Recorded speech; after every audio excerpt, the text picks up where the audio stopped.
So today we're making beef tostadas in the slow cooker. I'm making the whole tostada in the slow cooker, just the meat. We will fast forward the 8 hours for you after the meat has cooked, and we'll show you how to make your corn tortillas and chop up the veggies to go on top. Because a tostada is basically a crispy taco, but instead of being folded in half, it's flat. And so you kind of eat it like a pizza.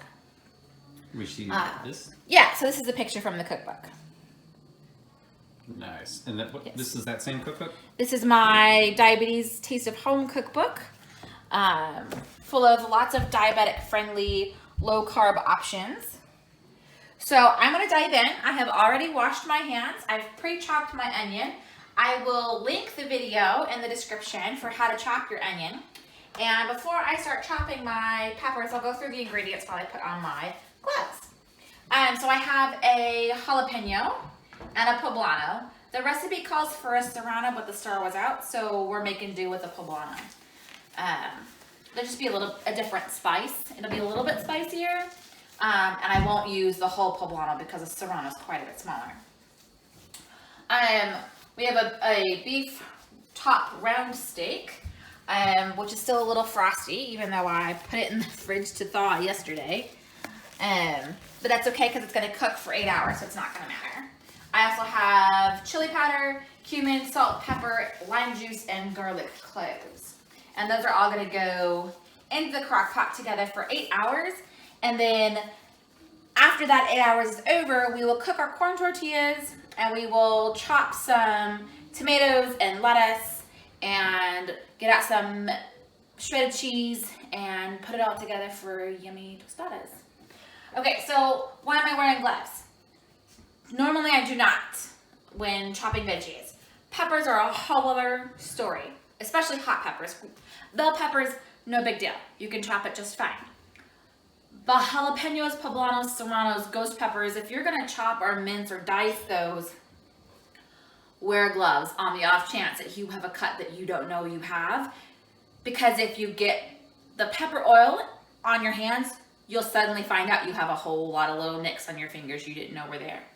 It burns, and it burns a lot. And then we have the tendency to touch our faces without realizing it. So you get the oil on your fingers, and you touch your face, and oh my gosh, you're dying. Not really dying, but it feels like it. And if you get it into your eyes, forget about it.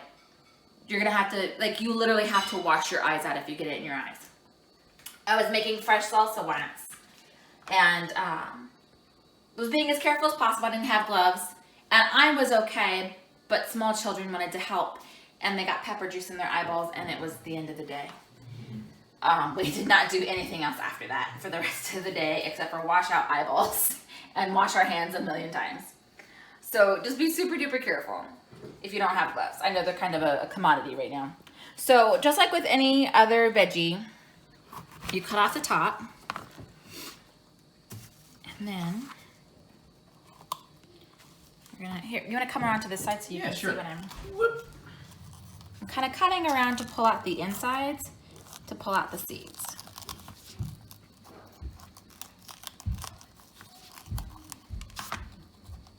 Let's see if I can get my fingers in there to pull it out. You do the same thing with your sweet pepper. You cut off the top and you pull out the core, but it's much more narrow. Well, yeah, it's a lot easier with a bell pepper. I just kind of tap it out to get the seeds out, which there's still some in there, but that's okay. Yeah, the seeds will definitely give it the spiciness. Oh, yeah. So if you're looking for spicy, I don't know. Is it possible to leave them in? I mean, you could, but it's really not necessary. Okay. It's gonna be spicy enough, babe. Trust me. Excuse me? Oh, sorry. Okay. There's just a little bit left down in there. There we go. Okay. And so we are mincing or dicing, so we're gonna cut it long ways into strips. Did you finish your breakfast, baby? All right. And I feel like I am not as good at cutting when I wear gloves, so I really don't like wearing them. But I really, really don't like feeling like I've been burned, so I'm wearing them. And we're gonna cut that little vein off and not use that part. It's like just like the veins in a bell pepper. They're not as yummy as the rest. I am cooking for children, so this is gonna go in the crock pot with the meat. If they end up with no peppers on their plate, it'll be fine. And for my little guy, I will purposefully make sure there is no meat. Or sorry, no peppers in the meat.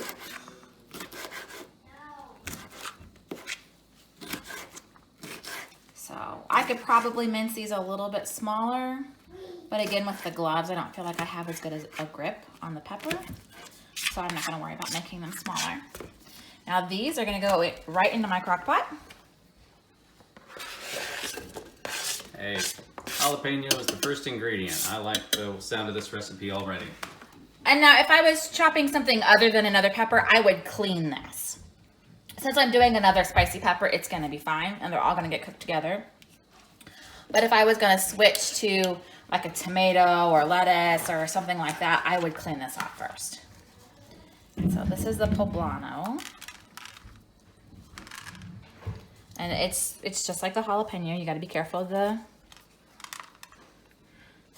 oils. And I can feel, I don't know if you can see them, but I can feel them on my gloves. And I'm glad they're on the gloves and not on my fingers.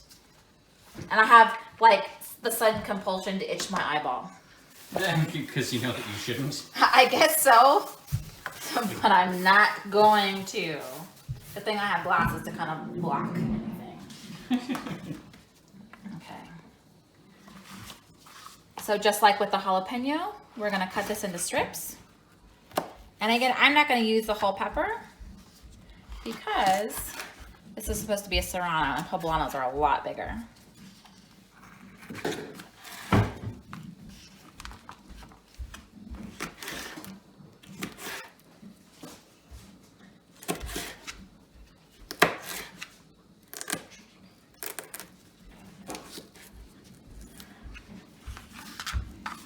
I'll just not use that piece.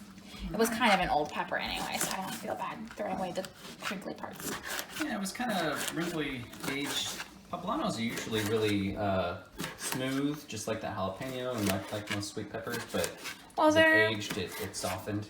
They're out of season, and this is Kentucky, and not very many people eat a whole lot of spicy food out here. Yeah, so. Which is fine. It'll be good. So fresh. And again, I could chop this smaller. This is more diced and less minced. Minced is pretty small. I just don't feel like I have a good grip on the pepper, and I don't want to slip and accidentally cut my finger.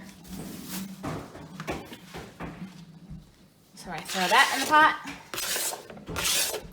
And y'all, we're almost done. We're almost done. What do you mean we're almost done? We just started. Okay, onion. This is one whole chopped onion in the pot. I already have my slow cooker on low.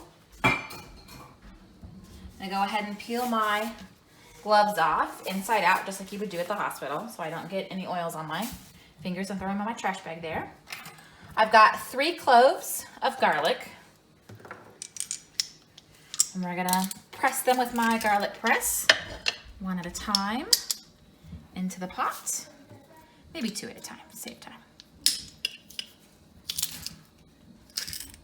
So 3 cloves of garlic.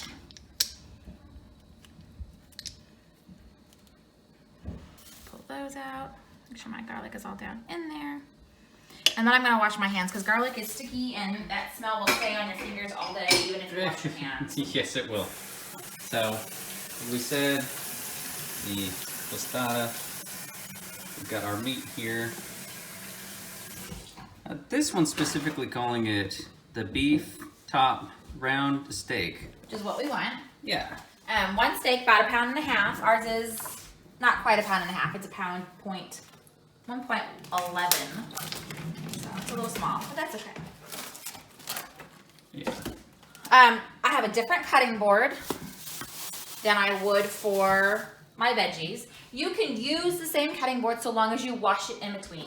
I hate washing dishes. In fact, that's not even my chore at the house because I hate it so much. So I have separate cutting boards. for veggies, for white meat, and for red meat. So I'm going to cut off some of this fat, which I might even just pull off, yeah. For the most part it does. This is a fillet knife. It's a good knife for cutting meat.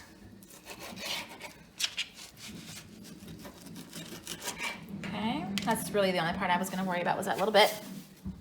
And then we're going to cut it in half. Like I said, it's still kind of frosty. And so is that going to be okay? Yeah, it's going to cook for 8 hours. So it's okay if it's still a little frosty. It's not frozen all the way through. See how that ice is just coming off? It's just a little frosty on the outside. The inside is good and thawed. It's pretty good. See, it's wobbly. It can move. It's fine. I'm not worried about it at all. Okay, we're just cutting that in half. After it's cooked, I'll shred the meat, and I'll show you how to do that when we get to that point. How come we're ready? Okay, we're going to grind some salt and pepper onto the steaks.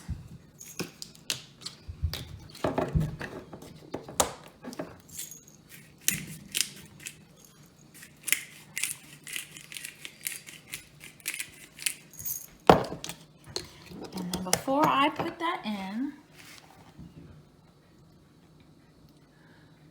okay, I'm going to measure up the rest of my ingredients into the pot and kind of give it a stir. So I want 1/4 of a cup of lime juice.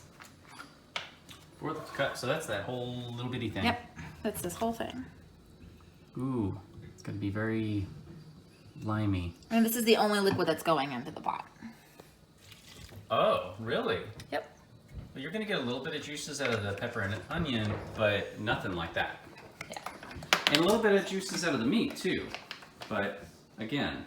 It's going to be lime, which is good. Lime is a good flavor. Excuse me.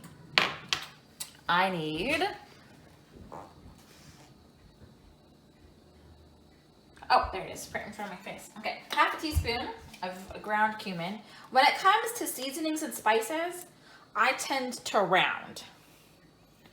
Especially if it's a seasoning or a spice I really like cumin. Just give yourself a little extra. Right. Be generous to yourself. And then we're doing a tablespoon of chili powder. My tablespoon is dirty, so we're using the 1/2 tablespoon. Because again, that whole I don't like washing dishes thing. So there's 1/2.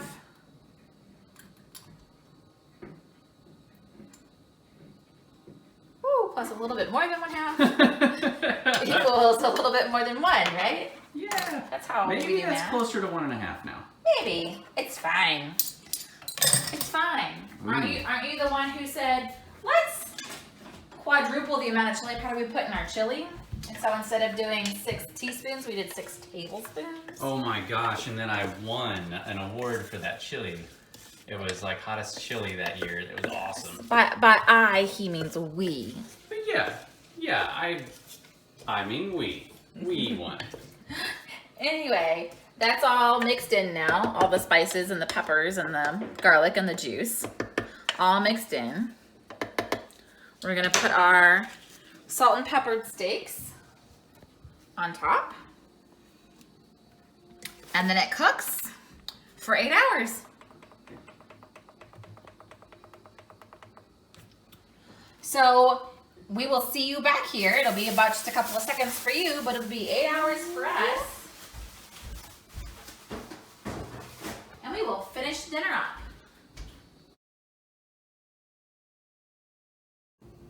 All right, we're back. It's been just about 8 hours and we're ready to get back to making dinner.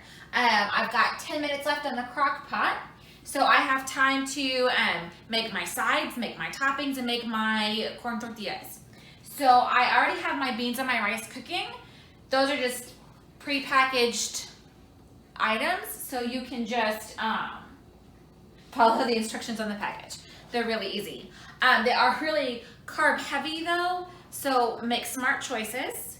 If you are watching your carbs, maybe cut portions in half. And also bear in mind that if you're gonna eat something that carby like the rice-a-roni, you're probably not gonna get dessert. So you have to choose. You can't have both. You can have your cake, but you cannot eat it, right? Something like that. In this case, it seems to be right. I'm gonna chop my lettuce. We are out of tomatoes, and I'm really sad about that. So I would also normally put tomatoes on these. The tomato, you can check my chopping video, which I'll link in the comments as to how to chop a tomato. I'm gonna show you how to chop my lettuce, which is really similar to the way I chop my onion, but then I have the added salad scissors from Pampered Chef that makes it so much easier. So what I'm gonna do is I'm gonna cut lines in my lettuce head, which I've already removed the outer leaves. We actually used this lettuce for our hamburgers the other day. So just like I do my onion, and I'm gonna spin it, make them go this way. And pieces are already coming off because that's how it works. Lettuce is not the same as an onion. And I'm gonna cut it down. So basically I'm just chopping it so that it's gonna fit into my bowl. I'm not worried about pieces being small enough. I'm not worried about pieces being too big. These really yellowy pieces from the center, those aren't really all that delicious. So I'm gonna pull some of those out. It's okay if some are in, but they're not the tastiest part of the lettuce head. Same with like the really, really white parts that are kind of towards the bottom of the leaf. Those aren't the tastiest either. And that's the part that tends to get brown first. Okay, so this is what I'm not using. Over here is what I am using. I'm just gonna pour all this in my bowl, and you're probably thinking, Crystal, nobody wants lettuce that giant in their tacos or on their tostadas, and you would be right. But we're not done yet. This was just to get it small enough that it's like kind of workable. So I bought these like a decade ago. And I really just use them for chopping like grape tomatoes in half and for cutting lettuce, which I guess that's really what they're for because they're salad choppers. So I'm really just in here like cutting the lettuce like scissors.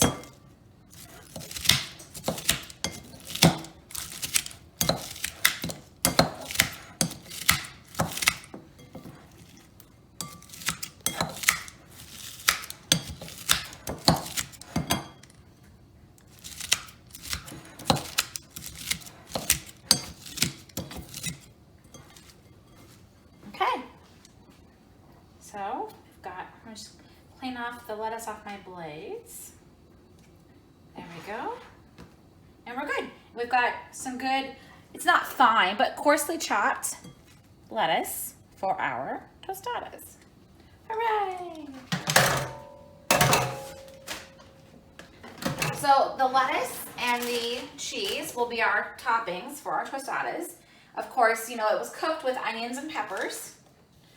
So that'll go with the meat as well.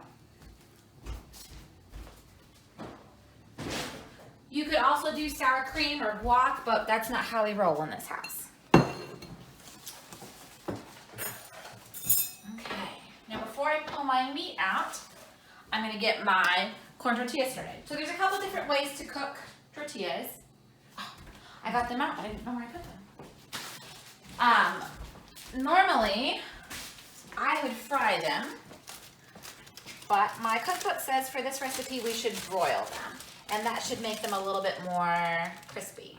1, 2, 3, 4, 5, 6, 7, 8, 9, 10, 11, 12. Okay, we're gonna spray both sides.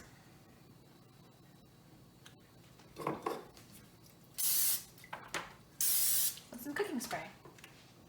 We're gonna broil them for 1 to 2 minutes on a side. Blah. You didn't spray the other side of the middle one. That one? Did I miss it? It's okay. It happens. What would I do without you? Have oil in just one side of that one. That's about it.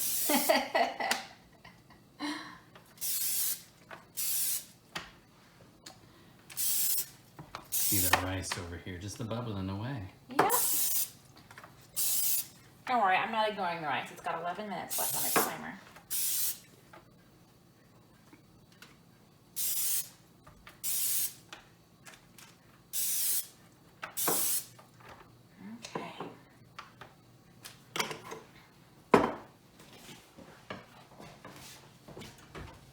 So I noticed my broiler is a little bit inconsistent. So I'm gonna do 1 minute instead of 2 minutes just to make sure that I don't accidentally burn anything. Sometimes my broiler cooks higher than I expect it to, and I accidentally burn things. Okay. Ooh, Here's the meat. Steam.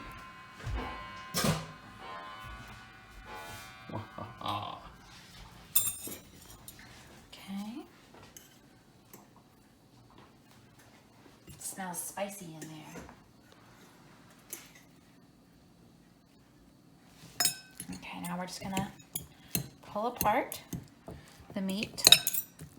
It's not like a roast, like a pork roast or a beef roast, so it's not very dense. So it kind of comes apart pretty easily without a whole lot of pulling. I'm mostly just kind of smashing it. Yeah, it flakes. Yeah. And like pork roast, especially shreds. Yeah, you gotta really work to pull apart your pork roast.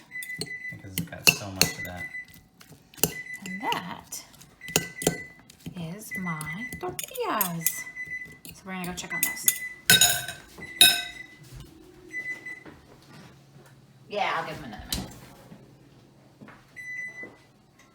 Okay. Back to the beef. Back to the meat. And that's how cooking often is, right? Going back and forth? Yeah, so the biggest trick to really mastering how to cook, it's twofold. One is reading all of your instructions first before starting. And then the other is being able to juggle. Not literally juggle balls in the air, but being able to go back and forth and juggle between your main dish and your sides. That way you can not burn things, and that way you can cook simultaneously so things are kind of done all at the same time. So there's the meat. I have not mastered that. I'll have one thing finished, and it may be cooked really well, but then it gets cold while I cook the other things. I get my steps in while I'm cooking, going back and forth across the kitchen. And this is super hot. The broiler is crazy, crazy hot. We're not done. We gotta flip them over. Oh. No moaning yet. No. I heard that little moan of, oh, they're not done yet.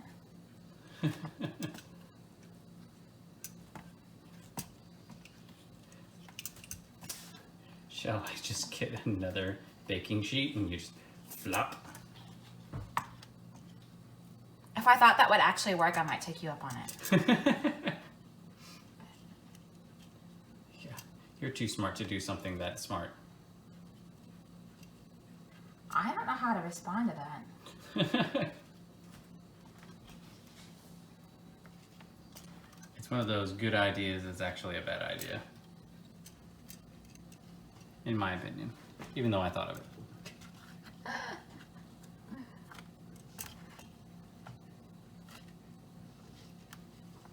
And that's it. Alright, I'm gonna cook them for 2 more minutes. Like I said, this is super hot. Your broiler is hotter than your oven. Super, super hot. So we'll do 2 straight minutes this time. Okay, now I'm gonna scoop all this meat and pepper juice with the peppers and the onions. So you couldn't just take that out all at once, right? Because then you wouldn't be able to shred it properly? You mean take the meat and the peppers and liquid all at the same time? Yeah, or like shred the meat inside the crock pot? I don't like shredding inside the crock pot just because it tends to be too deep, especially for such a flat piece of steak. And I wouldn't pour everything into the bowl to shred because I don't want to splash. And I don't necessarily want all the juice. I don't want juicy tacos to run out. Like, I don't want taco juice to run out or to like compromise the integrity of my tortillas. So I'm not even taking all the juice out. And so if I shredded it in here, it would be pretty well stuck with all the juice. I'm more concerned about getting the peppers out. Oh, I see. You turned that spoon. Yeah.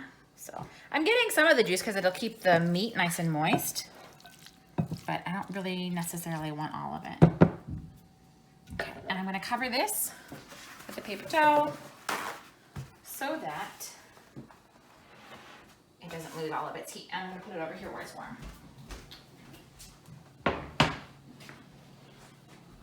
Okay. Couple things. This is really spicy because of the peppers. So if you are serving children, I would give them milk to drink. Milk takes away the spiciness on your tongue. I would also make sure that they have a low meat to tortilla ratio. So tortilla and less meat. And that will help with some of the spice too. Otherwise, we're going to have some burning tongues. Teenagers should be able to handle it.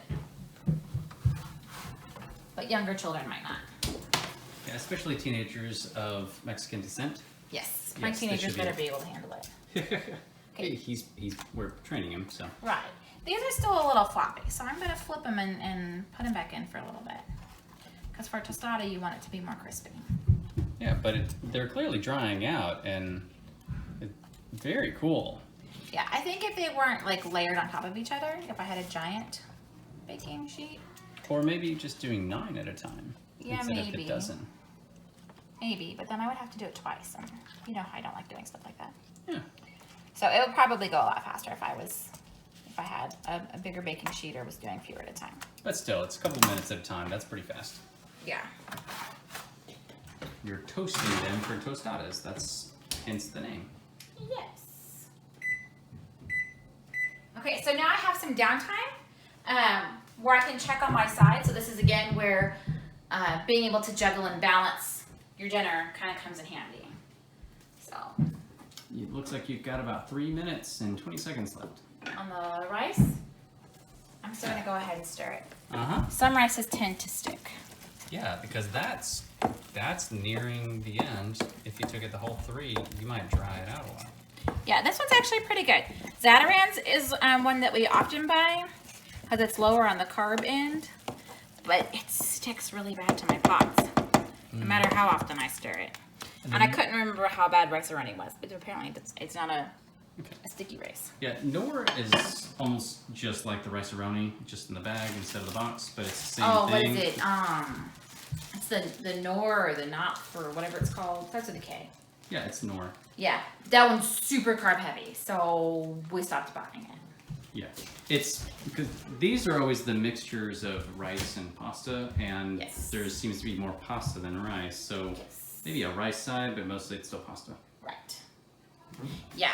Zatarain's is rice, though. It's just straight up rice. That's why it's so much better. Yes. Zatarain's, you have to buy a can of diced tomatoes to go with it. Yeah, at least the Spanish rice. Yeah. But there's so many different other selections. So. Well, I buy the Spanish rice because that's what we're eating. Yeah.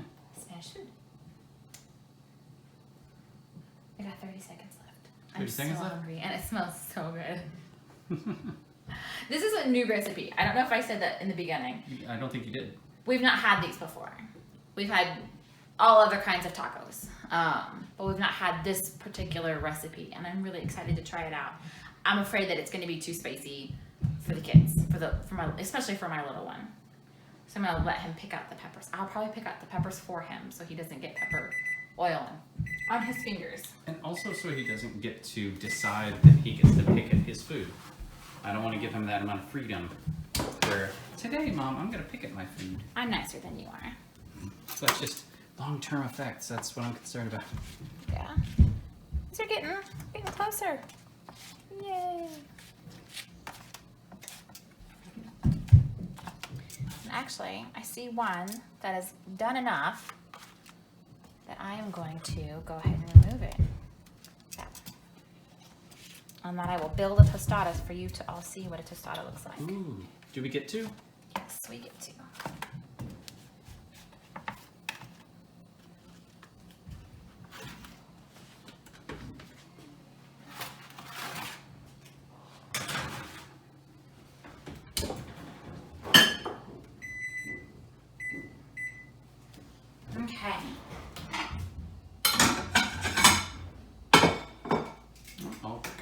Well, I'm going back. Oh, you are. My meat's over here. Okay. Well, I'll come over here. I'm gonna use a solid spoon, so we get mostly just the meat. And this one will be for my little guy, so I'm kind of trying to avoid a lot of the peppers in the bowl. So, like I said, you could put guac or sour cream. That's my rice. Tomatoes, really any typical taco topping. I'll probably add some taco sauce to mine. Yeah, and Actually, maybe I won't, because it's probably too spicy. I would personally love to have some guac and sour cream on that. That would be scrumptious. That would completely deaden the flavor. That's why I don't like those things. Oh, well. Okay, so yeah. this is a tostada. It's like a taco pizza. That's how you eat it. But I'm not going to because it's my child's. Thank you so much for joining me for this video. If you liked it, please subscribe, share it with your friends, and let us know what you thought in the comments. What's your favorite Mexican dish?